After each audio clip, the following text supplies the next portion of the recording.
Bangladesh jewellers সমিতি বাজুসের স্বঘোষিত president Bashundhara গ্রুপের এমডি আনভিরের হাত থেকে জুয়েলারি শিল্পকে রক্ষায় সংবাদ সম্মেলন করেছে সাবেক ও বর্তমান কমিটি ও সাধারণ জুয়েলার্স মালিকরা।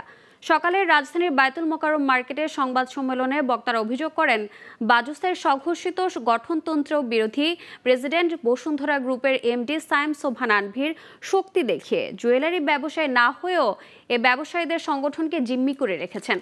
এ সময় বিগত 4 বছরে বাজুসের স্বঘোষিত প্রেসিডেন্ট আনভিরের সীমাহীন দুর্নীতি, চাঁদাবাজি, দখলদারিত্ব ও সংখ্যালঘু ব্যবসায়ীদের নির্যাতনের চিত্র তুলে ধরা হয়। একই সাথে রাজধানীর পান্থপথস্থ বসুন্ধরা মার্কেটের জুয়েলারি মালিকদের জোর করে 5 তলা ও 7 তলা থেকে উৎখাত বেশি দামে দোকান কিনতে বাধ্য করার বিষয়টিও তুলে ধরেন। আপনি প্রশ্ন করতেছেন যে আপনারা এতদিন কেন এদের বিরুদ্ধে প্রতিবাদ করেননি? আদৌ কি সম্ভব ছিল? আমার অপরাধ, আমি সাধারণ ব্যবসাদারের কাছে এই 3 দিনের ঘটনা বলি। ইস্ট ওয়েস্ট মিডিয়া তো আমার বিরুদ্ধে এতদিন লিখিনি। আমি এই 3 দিন আগে এই বায়তুল মোকাররমে এসেছি।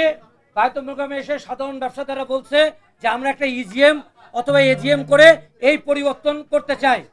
আমরা চাই যে আনভির সাহেব যেভাবে আমার থেকে ক্ষমতাটা নিয়েছেন সেইভাবে উনি ক্ষমতাটা আমাকে ফিরিয়ে দেখ। আমি নির্বাচন দিব, 90 দিনের মধ্যে ফ্রেশ নির্বাচন দেব।